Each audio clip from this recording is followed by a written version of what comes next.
On day 3 of my visit to Capcom in Osaka, Japan, I once again sat in a dimly lit conference room. I was playing Monster Hunter Wilds, empty cans of coffee and tea strewn around my station. "You must be tired of being stuck in here playing," said a friendly employee. And all I could think was, I wish I could play more.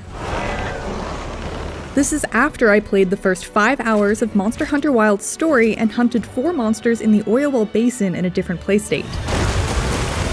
I just couldn't get enough. There are so many nuances to master with the new weapon and gameplay features, and I'm the type of person who wants to figure out exactly how everything works through repetition and experimentation. I am a guides writer. It comes with the territory. But because of my limited time, I needed to focus on the main story. That's fine. After this hands-on, I know I'll enthusiastically spend hundreds more hours in the game once it's out.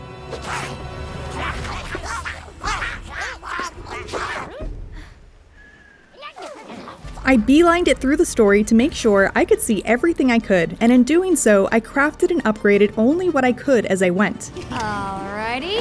That's the basic loop of Monster Hunter. Hunt monster, make better equipment, hunt stronger monster, and sometimes hunt something multiple times to get what you need. With my minimal preparation, I hunted the first 7 monsters: Chetacabra, Kamatrice, Congalala, Lalabarina, Balahara, Dashiguma, and finally a repel quest for the Leviathan, Uthduna, without much trouble and never once carded. When I played Monster Hunter World for the very first time, even Tobi-Kadachi gave me trouble, so I was surprised to encounter such little friction while playing Wilds. I was actually so surprised that I went back and replayed the story in Monster Hunter World through Anjanath, the 7th large monster. Well, the answer is, I've just gotten a whole lot better since I first played World, even though by that point I had been playing Monster Hunter since the very first one on PlayStation 2. I easily ripped through everything in World up to Anjanath, who then made me sweat a bit before I defeated it on my first try. It's funny because I felt the same as when I played Monster Hunter Rise. I thought to myself, this feels so much easier, and in some ways this could be because of the fun zippy wirebug mechanic and other factors, but that feeling was largely due to my increased skill as a player after 600 hours in World and Iceborne. That's not to say I'm now some pro-level Monster Hunter, I'm certainly no speedrunner, but I've improved enough to notice. I'm bringing this up because I often see this lamentation in the community, questioning, perhaps is Monster Hunter simply getting easier? I would suggest that we may just be growing into better hunters.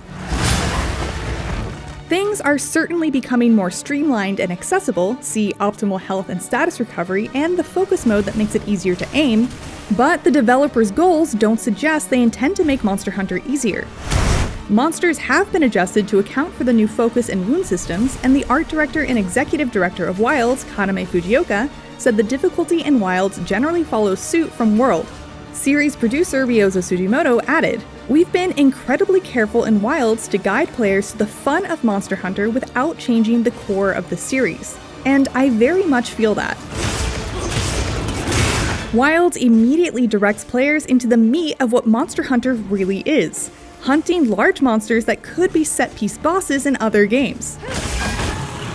The main missions smoothly integrate many small monster hunts and gathering as part of the story, which is a wonderful way to teach players about these necessary activities without them feeling like a roadblock. If it's honey you're after, I know the perfect spot. I admit I'm conflicted about all of these upgrades. I find myself always wanting to pull a back in my day and describe some archaic, ludicrous thing we used to have to do just to get by to be able to enjoy the game. Like delivering explosive powder stones from the top of a volcano while avoiding Gravios and Ioprey, and then doing it 3 more times because the quest didn't count as cleared unless you were the one who posted it and your whole party of 4 needed to clear it to join the next quest. I suppose I'm trying to say Monster Hunter has come a long way, and making it less convoluted and stripping away its non-essential bits and pieces has made it more palatable to a much larger crowd. Now it's largely just delectable meat with the occasional bone and dessert. There are no bitter vegetables to power through to be able to enjoy everyone's favorite parts, except maybe grinding for a specific material. What do you think we'll find? And while on one hand I'm overjoyed that so many people have grown to truly enjoy something I love, there was something about being one of the few who prided themselves on eating their vegetables with a smile on their face. Even so, the evolution of Monster Hunter has continued to impress me. The nostalgia I have for how things used to be doesn't cloud my judgment enough to make me misremember how I actually felt more often than not about needing to gather dozens of mushrooms and herbs and wyvern eggs before I could just finally hunt. This is tedious, and my god, please just let me kill a monster. Wilds delivers the thrill of hunting a monster faster than ever before.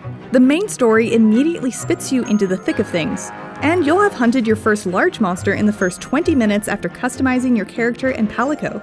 There are no Kessedon kerfuffles to contend with. You are one of the chosen hunters to protect your fleet from the big bads, and so that's what you do. You're okay now. The action of these monster hunting quests are seamlessly woven together with narrative tasks that drive the story and exciting cutscenes that drop you right into the fray. We'll meet up later.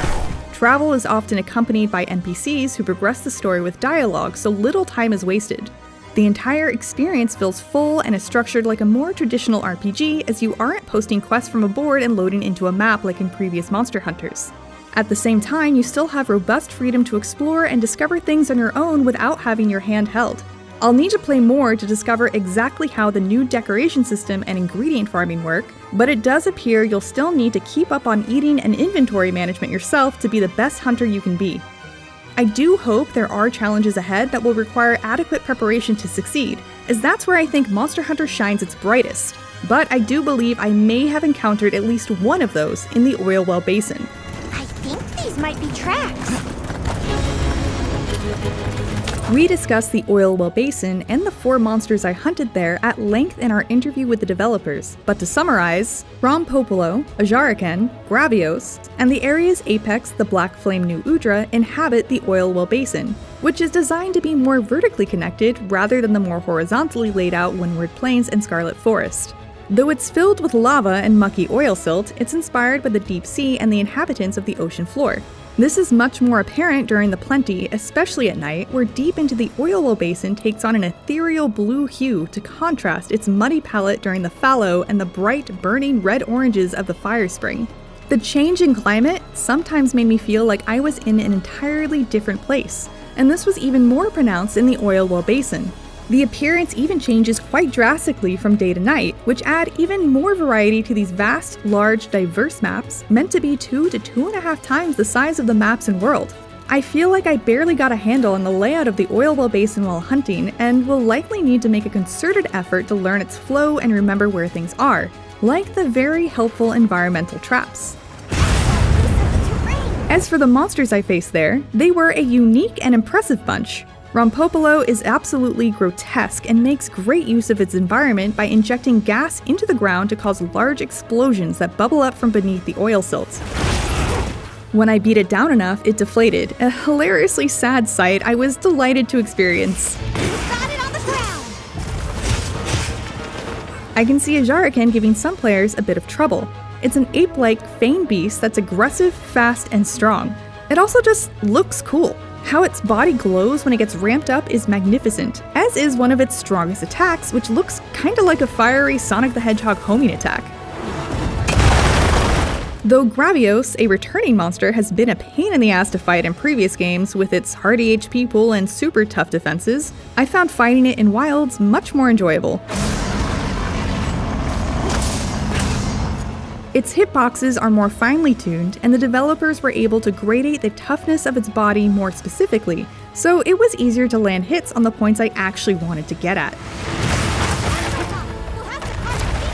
I also didn't get hit by seemingly unfair hip checks, which was a welcome change.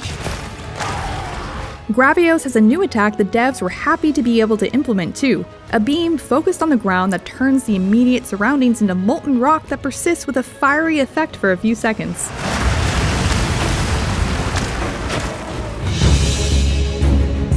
When it comes to the Apex New Udra, wow, that thing is awesome, and it also really threatened to kick my ass. It's the only monster that carded me during my playtime with Wilds, and I had the hardest time getting a read on its movements and intentions. New Udra is an octopus-like cephalopod that uses a skeleton entirely new to the Monster Hunter series. So of course, I wouldn't have any familiarity to rely on. Its tentacles can all move independently of each other, and it hits hard. Its unpredictable, multi-directional attack patterns seem to encourage teaming up with friends or at least NPC support hunters too. New Udra is uniquely beautiful. The sensory organs on the tips of its tentacles glow when it intends to use them in an attack, and occasionally covers itself in oil silt and engulfs itself in flames. Another cool use of the environment by an oil well basin inhabitant. One of its attacks even resembles a dangerous fireworks display. Truly, New Udra is an impressive sight to behold. A slithering, octopus-like, menacing creature engulfed in flame, hell-bent on your destruction. I'm really looking forward to how this creature is incorporated into Monster Hunter Wilds' story, too. I had no real context around the monster hunts in my time in the Oil Well Basin, as I could only really experience the hunts themselves after the quest start and before the quest complete screen. So all I can really tell you is that the monsters I fought in this build were high rank, as well as my equipment. The build I played in graphics mode on the PS5 also performed significantly better than the open beta test. The monsters and environments acted as they were meant to, for the most part, and I didn't experience any jarring graphical issues or bugs. This comes with the caveats that I was offline playing in single player, and that I, personally, probably wouldn't notice if there was a small graphical stutter while fighting for my life. But if you're in it for the gameplay, I can confidently say that Monster Hunter Wilds works well and looks good, in my opinion. I'm especially impressed by the fire and lava effects I saw in the Oil Well Basin. Wow, what a view! One of my biggest curiosities is how Wild's story progression will work in multiplayer, as it's one of the best parts about Monster Hunter and something I haven't been able to experience in Wilds outside of the open beta test. But I'm told you'll be able to play through the story with friends without the roadblocks encountered in World, which is the most important factor to me. The impressive variety of monsters in Monster Hunter Wilds, both in appearance and behavior, and the environments I've seen have so much attention to detail that it's clear how much care the developers put into the series. This is especially so after speaking with them about it. Truthfully, I could yap about Monster Hunter for days, but I'll leave it at this. I can't wait to sink another 300 hours into a new Monster Hunter. Thanks for watching our preview on Monster Hunter Wilds. Make sure to look out for the full final review closer to launch. For more on Monster Hunter Wilds now, don't miss our interview with the developers on the Oil Well Basins and its apex, New Udra, or our inside look at how the devs select monsters. And for everything else in the world of gaming, stick with IGN.